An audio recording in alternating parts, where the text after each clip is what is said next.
Students, आज की जो हमारी वीडियो है वो 12th क्लास के स्टूडेंट्स के लिए है। ठीक है, और आज की वीडियो में हम करेंगे अपना 12th क्लास का पहला चैप्टर स्टार्ट। ठीक है, पहला चैप्टर हमारा क्या है, समष्टि अर्थशास्त्र का इंट्रोडक्शन दे रखा है। लेकिन मैंने आपको इस वीडियो से पहले एक वीडियो अपलोड कर रखी है, उसमें मैंने आपको ये समझाया था कि हम अपना जो सिलेबस है, जो अपनी जो वीडियो में अपलोड करूँगी आप लोगों के लिए, तो उसमें मैं आपके चैप्टर्स के हिसाब से नहीं, टॉपिक्स के हिसाब से चलूंगी। जैसे जो मैंने अपने 5 टॉपिक बताए थे कि समष्टि अर्थशास्त्र की जो बुक है उसमें मैंने 5 टॉपिक मैंने बना रखे हैं कि पहला मुझे राष्ट्रीय आय क्या होता है, दूसरा में मैंने बताया था मुद्रा एंड बैंकिंग, आय का सृजन, भुगतान शेष, बजट, ऐसे करके हम ये 5 टॉपिक कर रहे हैं। ठीक है, जिसमें जो राष्ट्रीय आय वाला जो टॉपिक है चैप्टर 1 जो है उसमें हमारा समष्टि अर्थशास्त्र का इंट्रोडक्शन ही दे दूंगी, समष्टि अर्थशास्त्र होता क्या है। ठीक है, तो आप लोगों को कोई दिक्कत नहीं होगी। और जो आपका जो पहला चैप्टर दे रखा है ना बुक्स में, अभी जो नई बुक्स आई है इस साल जो बुक प्रिंट होके आई है उसमें तो संदीप गर्ग की किताब में आपका कहते हैं समष्टि अर्थशास्त्र का इंट्रोडक्शन कट गया है, डिलीट हो गया है, सीधा आपका राष्ट्रीय आय से रिलेटेड दे रखा है आपको। ठीक है, तो अभी हम अपना स्टार्ट कर रहे हैं राष्ट्रीय आय के हिसाब से अपना पहला चैप्टर। ठीक है, मेरा टॉपिक चल रहा है राष्ट्रीय आय। मैं जो आपको जितने भी पॉइंट समझाऊंगी वो राष्ट्रीय आय में आने वाले पॉइंट्स होंगे। ठीक है, तो अभी हम अपनी वीडियो स्टार्ट करते हैं। कोई डाउट होता है तो मुझे कमेंट सेक्शन में कमेंट कर देना। ठीक है, और आपको नोट सबसे टेलीग्राम पे भी मिल जाया करेंगे, टेलीग्राम का लिंक भी मैं अपनी वीडियो के डिस्क्रिप्शन में डाल दूंगी। ठीक है, और इंस्टाग्राम पे तो और मिलेंगे आपको, टेलीग्राम पे भी आपको मिल जाएंगे, तो टेलीग्राम का चैनल भी आप ज्वाइन कर सकते हो। ठीक है, तो हम स्टार्ट करते हैं अपना। तो हमारा जो पहला टॉपिक है वो है समष्टि अर्थशास्त्र। समष्टि अर्थशास्त्र क्या होता है?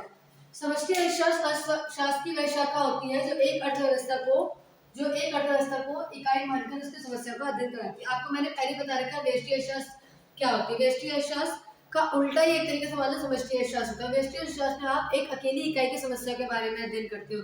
एक अकेली इकाई जैसे कि उपभोक्ता, उत्पादक, ठीक है, मांग, पूर्ति, एक अकेली इंडिविजुअल्स फॉर्म्स के बारे में आप प्रॉब्लम्स के बारे में डिस्कस करते हो। लेकिन जो आपका समष्टि अर्थशास्त्र वो एक अकेली इकाई के बारे में अध्ययन करती है, पूरी अर्थव्यवस्था को एक इकाई मानकर उसकी समस्या का अध्ययन कराती है। मतलब कि इसमें आपको पूरी एक अर्थव्यवस्था या पूरे एक देश की प्रॉब्लम्स के बारे में समझना होता है।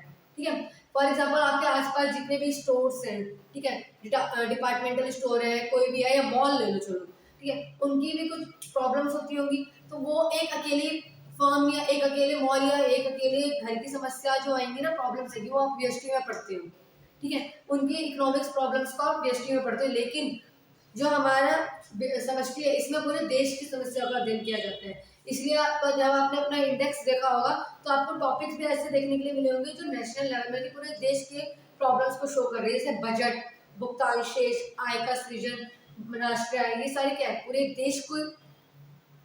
देश की समस्याओं को समझाने के लिए दी हुई टॉपिक्स है। ठीक है, तो यह अर्थशास्त्र की वह शाखा है जो एक अर्थव्यवस्था को इकाई मानकर उसकी समस्याओं का अध्ययन कराती है।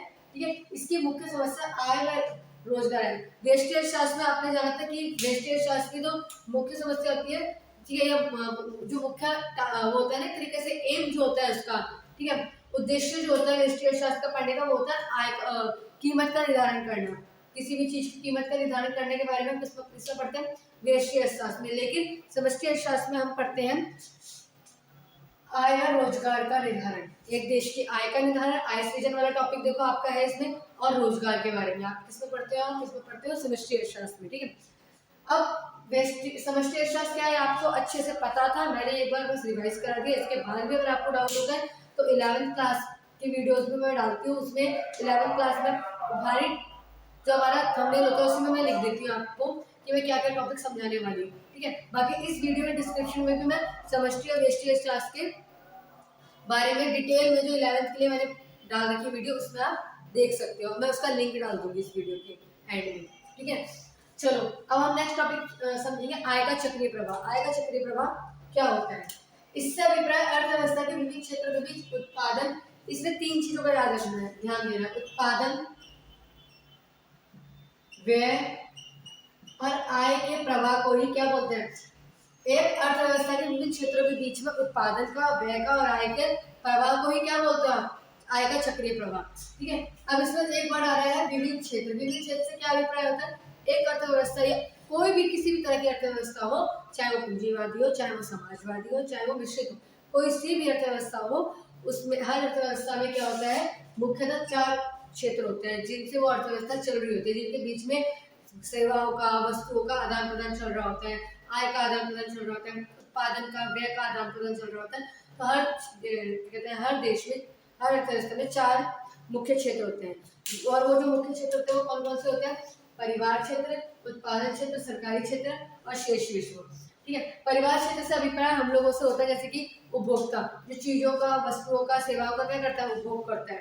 ठीक है, और उत्पादन क्षेत्र से हमारा अभिप्राय होता है जो वस्तुओं का क्या करते हैं, निर्माण करते हैं, कच्चे माल को तैयार माल में कन्वर्ट करते हैं। ठीक है, वस्तु और सेवाओं का निर्माण करते हैं। सरकारी क्षेत्र से अभिप्राय हमारी सरकार से होता है जो नई नई नीतियां बनाती है। ठीक है, हमारे क्या कहते हैं, किस लिए कि हमारा प्रोडक्शन, उत्पादन करने के लिए, व्यापार करने के लिए, उद्योग करने के लिए, इन सारी चीज़ों के लिए नई नई क्या कहते हैं नीतियों का निर्माण करना। ठीक है, इंफ्रास्ट्रक्चर पे ध्यान देना, ये सारे काम सरकार करती है हमारी। ठीक है, और शेष में इसका हमारा अभिप्राय होता है कि हमारा देश छोड़ के बाकी जो पूरी दुनिया, जिससे हमारा भारत देश से नेशनल लेवल पे, राष्ट्रीय लेवल पे क्या हो रहा है, कहते हैं गुड्स एंड सर्विसेज का, वस्तु और सेवा का आदान प्रदान चल रहा होता है। ठीक है, उससे हमारा बल्कि इन तीनों क्षेत्रों को छोड़कर बाकी सब आ जाता है हमारे इसमें, शेष विश्व में आ जाता है। ठीक है, अब परिवार क्षेत्र जो होती है ना, इसके बारे में एक और खासियत बात जान लो कि जो परिवार क्षेत्र होता है वो उत्पादन के कारकों का स्वामी होता है। उत्पादन के कारकों का स्वामी का मतलब समझने से पहले ये समझो कि उत्पादन के कारक क्या होते हैं। उत्पादन के जो कारक होते हैं वो भी 4 होते हैं। ठीक है, भूमि, श्रम, पूंजी, उद्यमी और उत्पादक। ठीक है, ये जो 4 होते हैं ये हमारे होते हैं उत्पादन के कारक, जो परिवार क्षेत्र प्रोवाइड कराता है, देता है उत्पादन क्षेत्र को उत्पादन करने के लिए, और जिसके बदले में जो उत्पादन क्षेत्र होता है वो परिवार क्षेत्र को भुगतान भी करता है उन चीजों का। और वो जो भुगतान वो करता है वो अलग अलग होता है, जैसे कि भूमि के लिए वो किराया देता है, श्रम के लिए वो मजदूरी देता है, पूंजी के लिए वो ब्याज देता है, और उद्यमी के लिए मतलब वो प्रॉफिट कमाता है, उसका दिमाग लग रहा है, उसकी मेहनत लग रही है, तो उसके बदले में उसे क्या मिलेगा, उसके बदले में उसे प्रॉफिट मिलेगा। ठीक है, तो उत्पादन क्षेत्र जो होता है उत्पादन के साधनों का प्रयोग करता है और उसके बदले में भुगतान करता है, और जो परिवार क्षेत्र होता है वो उत्पादन के कारकों को प्रोवाइड कराता है उत्पाद क्षेत्र को। ठीक है, आपकी 12th क्लास में आपको 2 क्षेत्रों के बारे में पढ़ना है, परिवार क्षेत्र और उत्पादन क्षेत्र के बारे में। आपको बस बता रहे हैं 4 क्षेत्र होते हैं, लेकिन आय का चक्रीय प्रवाह आपको इन दोनों क्षेत्रों के बीच में समझना है, ये वाला और ये वाला आपके सिलेबस में नहीं है। ठीक है, इसीलिए आपके में ये 2 क्षेत्र थे, सिर्फ दो ही क्षेत्रीय आय का चक्रीय प्रवाह भी आप बोल सकते हो, और ये सरल होता है। ठीक है, तो आपका परिवार क्षेत्र और उत्पादन क्षेत्र के बीच में आय का चक्रीय प्रवाह समझना है। ठीक है, और ये दोनों आपके सिलेबस में नहीं है। चलो फिर इनके बीच का चक्रीय प्रवाह समझ लेते हैं क्या होता है। ठीक है, तो मैं क्या कह रही थी, अब हमें आय का चक्रीय प्रवाह समझना है। ठीक है, अब आय का जो चक्रीय प्रवाह होता है परिवार क्षेत्र और उत्पादन क्षेत्र के बीच में कैसे होता है, पहले ये देखो। परिवार क्षेत्र जो होता है वो उत्पादन के साधन प्रोवाइड कराता है उत्पादन क्षेत्र को। तो एक तो ये हुआ, परिवार क्षेत्र ने उत्पादन क्षेत्र को उत्पादन के साधन प्रोवाइड करा दिए, उसके बदले में उत्पादन क्षेत्र में क्या करता है, भुगतान करता है। क्या कर रहा है, भुगतान कर रहा है, पेमेंट कर रहा है, पे कर रहा है किनके लिए, भूमि श्रम, भूमि के लिए, श्रम के लिए, ठीक है, और क्या कहते हैं पूंजी के लिए, इन सब के बदले में ये पे करना होता है। तो एक तो ये हो गया जो आप ये वाला देखोगे, ये वाली बात। ठीक है, और ये वाली बात आपको समझ में आ गई होगी, पहली और तीसरी, कि परिवार क्षेत्र ने उत्पादन के साधन दिए उत्पाद क्षेत्र को, और उत्पाद क्षेत्र ने इसके लिए क्या किया, भुगतान किया। ठीक है, अब जब इन्हें उत्पादन के साधन मिल गया तो अब ये क्या करेंगे, वस्तु और सेवा का निर्माण करेंगे।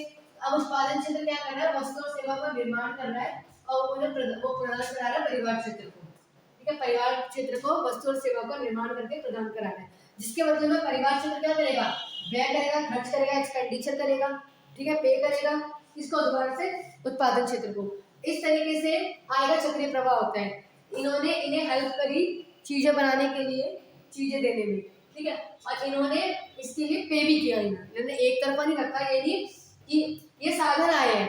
एक तरीके से देखोगे ना, ये जो फ्लोर है ना, उत्पादन के साधन दिए गए और बदले में भुगतान किया गया, मतलब दो तरफा है एक तरीके से, ठीक है। तो ये जो दो तरफा हो रहा है जिसमें आदान पैसा दिया भी जा रहा है, लिया भी, मतलब चीजें दी जा रही है और पैसा दिया जा रहा है, ठीक है। ये पहला वाला चक्र तो आपको समझ में आ गया होगा। अब दूसरे वाले चक्र में क्या हो रहा है कि वस्तु या सेवा पर व्यय, मतलब कि इन्होंने जब इन्हें चीजें मिल गई, जब इन्हें उत्पादन के साधन मिल गए तो इन्होंने क्या किया, वस्तु सेवा बनाई और इन्हें प्रोवाइड कराया, इन्हें परिवार क्षेत्र को, परिवार क्षेत्र ने उन पर क्या किया, खर्च किया, पैसा खर्च किया, ठीक है। तो इस तरीके से क्या हुआ, आय का चक्रीय प्रभाव, इसे ही बोलते हैं आय का चक्रीय प्रभाव, ठीक है। इसमें क्या हो रहा है, व्यय का प्रभाव भी हो रहा है, देखो व्यय भी हो रहा है, ठीक है, इनकम जनरेट भी हो रही है। ये जो व्यय हो रहा है, जब परिवार क्षेत्र पैसा देगा तभी तो इनकम क्रिएट हो रही है ना उत्पादन क्षेत्र के पास, ठीक है। और कहता है एक चीज और आप बोले कि उत्पादन भी हो रहा है, व्यय भी हो रहा है और आय भी क्रिएट हो रही है, ठीक है, इनकम भी जनरेट हो रही है। अब एक बात देखने के लिए मिलेगी कि इसमें जो पहला और दूसरा पॉइंट है, पहला और दूसरा, उत्पादन के कारकों का भुगतान, जब इन्होंने उत्पादन के कारकों का भुगतान, मतलब कि उत्पादन क्षेत्र ने पैसे दिए होंगे, उत्पादन जो वो पैसों में दिया होगा, और वस्तु और सेवाओं के लिए जो व्यय किया गया होगा परिवार क्षेत्र में वो भी पैसों में किया होगा। तो परिवार क्षेत्र ने उत्पादन क्षेत्र को पैसे दिए और उत्पादन क्षेत्र ने इन्हें भी पैसे ही दिए, क्योंकि वो पैसों का लेन देन हो रहा है। तो जब पैसों इन दोनों में जहाँ पैसों का लेन देन हो रहा है उसे बोलेंगे मौद्रिक प्रवाह, क्योंकि मुद्रा जो होती है हमारी उसका प्रवाह हो रहा है, एक क्षेत्र से दूसरे क्षेत्र में पैसा आ रहा है जा रहा है, तो यह मौद्रिक प्रवाह। और वास्तविक प्रवाह क्या होता है, वास्तविक प्रवाह में वस्तुओं का लेन देन होता है, ठीक है। जैसे कि आपने वो पढ़ा होगा, इंग्लिश में बार्टर सिस्टम बोलते हैं, जिसमें आपने पढ़ा होगा वस्तुओं का आदान प्रदान, वस्तु विनिमय, याद आ गया मुझे, वस्तु विनिमय। वास्तविक प्रवाह से हमारा मतलब है वस्तु विनिमय से, ठीक है। तो जब वस्तुओं का लेन देन होता है किसी भी क्षेत्र में तो होता है वास्तविक प्रवाह, और जहाँ पैसे का लेन देन हो रहा है इस प्रवाह में वो रहेगा हमारा मौद्रिक प्रवाह, ठीक है। अब इन सबके प्रॉपर नोट्स अगर चाहिए आपको तो टेलीग्राम चैनल को ज्वाइन कर लेना, ठीक है। प्रॉपर नोट्स आपको मिल जाएंगे, प्रॉपर नोट्स, ठीक है, एक एक पॉइंट को अच्छे से डिस्क्राइब किया है, आप वो नोट जो है वो नोट डाउन भी कर सकते हैं, ठीक है। बाकी अगर ये जो बोर्ड पे लिखा हुआ अगर आपको चाहिए तो ये तो आप अपनी वीडियोस को पोस्ट कर करके लिख भी सकते हो और स्क्रीनशॉट भी ले सकते हो, ठीक है। आज के लिए इतना ही। अगर कोई पॉइंट समझ में नहीं आया है तो मुझे कमेंट कर देना, बाकी मैंने सारे पॉइंट डिटेल में बताए अच्छे से, आपकी बुक्स की लैंग्वेज से बहुत ज़्यादा सिंपल वे में मैंने समझाने की कोशिश करी है। उसके बाद में अगर कोई डाउट रहता है तो मुझे कमेंट कर देना। आज के लिए ठीक है, थैंक यू।